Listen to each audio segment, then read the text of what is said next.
In 3, 2, 1. So yan, hi. This is me. December 11, 2024, where I would be telling myself that I would improve. This will be the day that I will stop doing the things and stop in Tagalog, gusto ko na mag-Tagalog. Ito yung araw na kung saan is titigil na ako kaka-realize lang. I want to make actions na, and ayoko nang matakot sa mga consequences ng actions na pwede kong gawin. This will be the day that I will be making changes, big changes. I want to start at January, to be honest, but I think it's fair enough to start now. Preparing for the big change next year. I need to prepare, and I want to prepare. And I want to always remind myself that I always have the power to do it. Noong mga nakaraang araw masyado akong nagpahinga. I started doing the things that I would want to do. But now, I want to dedicate this to myself, that I will improve.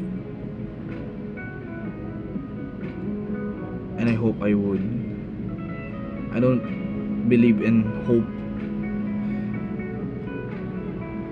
I must do it. And I want to do it. So, yeah. Let's see what we can do. This is gonna be hard. So much. But I know myself for now. I know myself.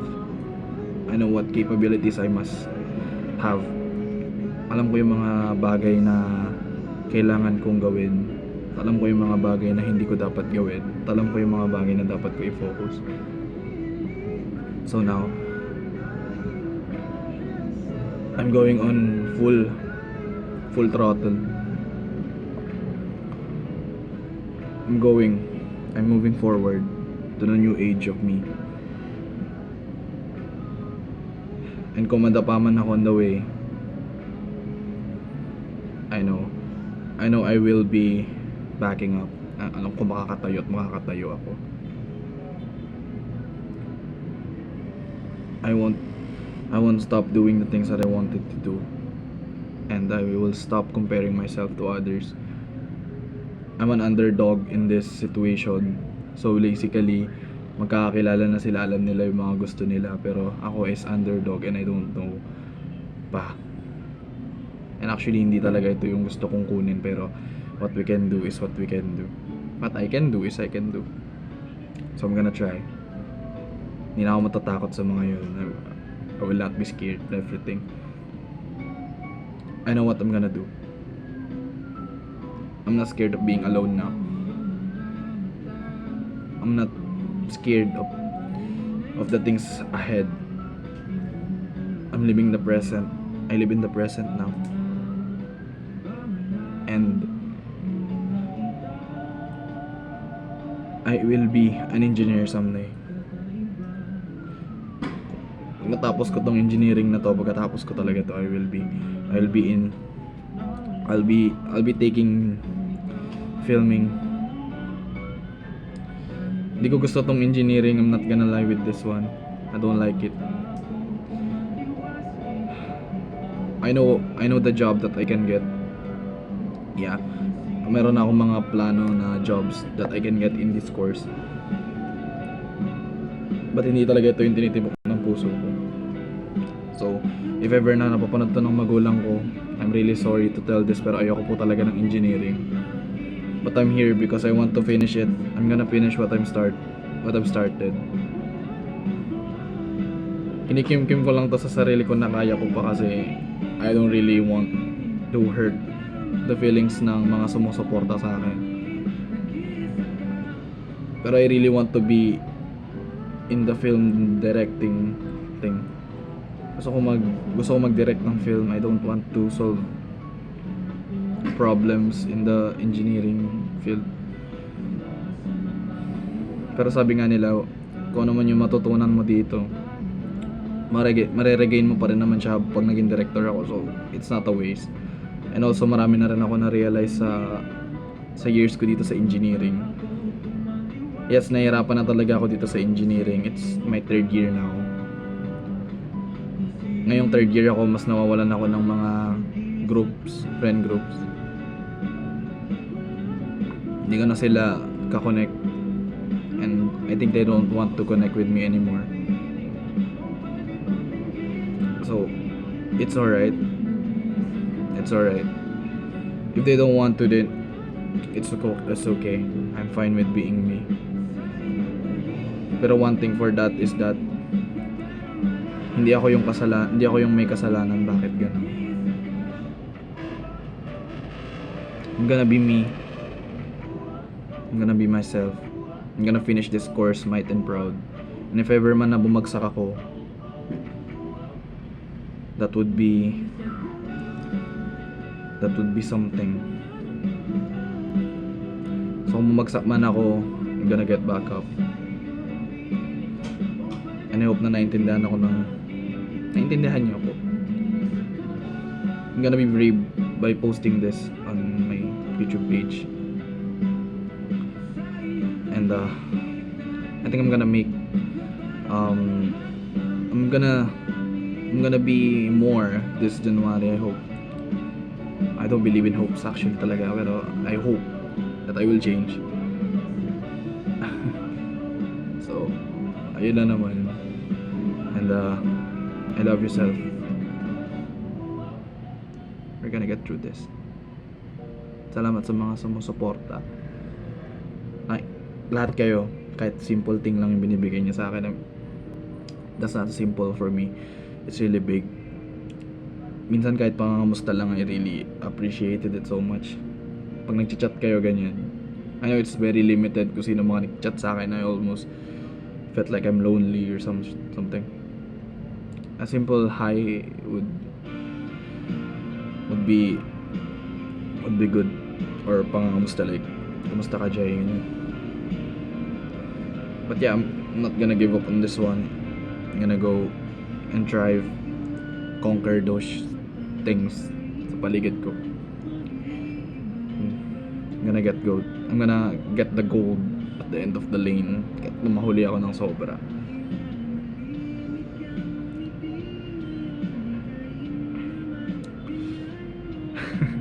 So, yeah, we're gonna be there someday.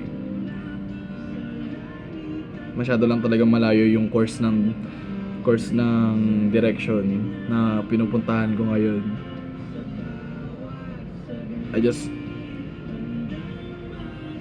Gusto ko lang din talaga na maging isang director. Yun lang talaga.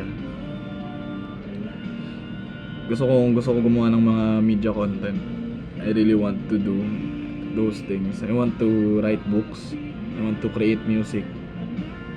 I want to create posters, pictures, text, and everything. I want to create transitions, create meta sa films. I really don't want to build. Pero as time goes by, I think industrial engineering is a good course. Pero hindi talaga siya yung tinitibok ng puso. So, yeah. I'm gonna hide this on my LinkedIn. Baka pag naging industrial engineer ako, tas sa baso nila to, napanood nila tong video na to, baka magbago isip nila, i-hire ako. Pero ayun, this is quite a journey. Alright. Hindi ako makapag-vlog habang nasa engineering. Habang naging engineer ako, I can't vlog, I can't stream, I can't everything. So, yeah. Someday, we will get there. And I hope you're there. I hope you're there to support me. Someday. Ayun lang. Ako si Jairon Jurisa, isang third year industrial engineering student. Third year na engineering student. Na medyo nagugulantang pa sa mga nangyayari. At iba ang gustong kurso na gustong tahakin. Samahan niyo ako takunin at tapusin ang mga subjects na nandito sa kursong to. I'll be making a series na. So samahan niyo ako at tuklasin ang aking sarili. I know it's not a good time, it's not the best time kasi third year na ako, but I want to do it. So we're gonna do it. So let's do it.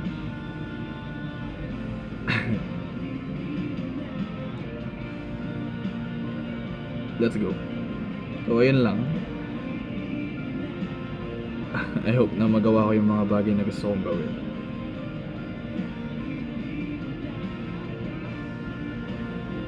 And lastly, sa mga tao dyan na nanonood at hindi nyo makuha yung gusto nyong kurso, we're gonna get there. And kung may chance kayo na kunin yung gusto nyo, ayun yung kunin nyo.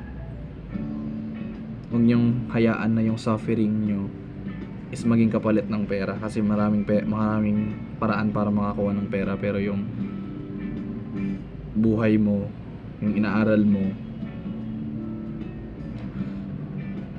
is something na dapat mong i-take action or kailangan mo i-take priority.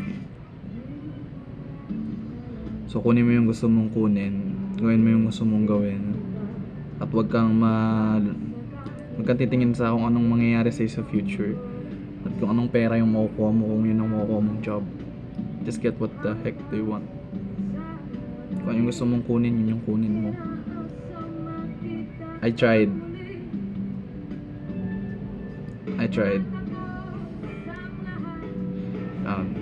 I don't want to blame my parents though. They just want to do what's the best for me.